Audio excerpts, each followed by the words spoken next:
Қайырлы күн, құрметті әріптестер. Квал-тестке дайындықты одан әрі қарай жалғастырамыз. Педагогика оқыту әдістемесі бойынша 4-ші нұсқа. Алдыңғы бөлімдерді менің арнамнан көре аласыз. Дайындық материалдарын алу үшін төменде көрсетілген сілтеме арқылы өтіңіз. Төмен дәрежелі.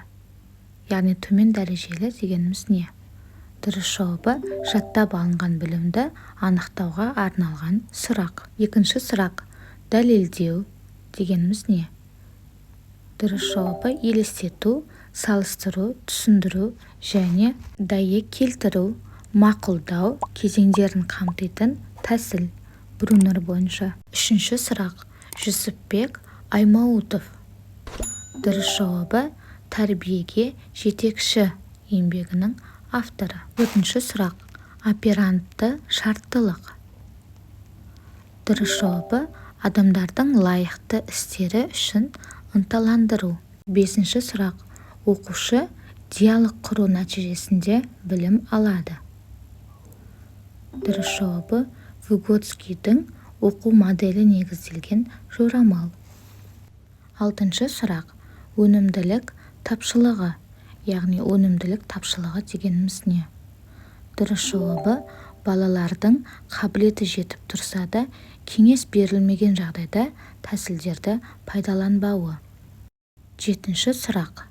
Оқу тәрбие процесінің барысы және нәтижелері туралы ақпарат алу тәсілдері.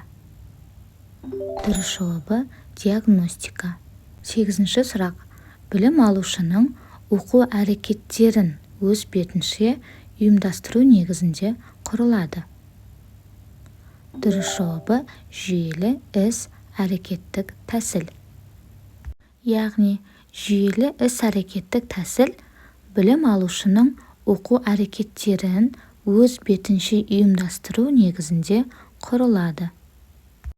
Тоғызыншы сұрақ. Мұғалімнің білім берудегі негізгі іс әрекеті. Дұрыс жауабы оқыту. Қайталаймыз. Оқыту мұғалімнің білім берудегі негізгі іс әрекеті. Оныншы сұрақ. Білім мазмұнын жаңарту аясында білім берудің басым мақсаттарының бірі. Дұрыс жауабы мектеп білім алушыларының функционалдық сауаттылығын дамыту. Осымен 4-ші нұсқаның сұрақтары аяқталды. Егер де видео сабақ пайдалы болса, арнаға тіркеліп, лайк басып, комментарий жазыңыз.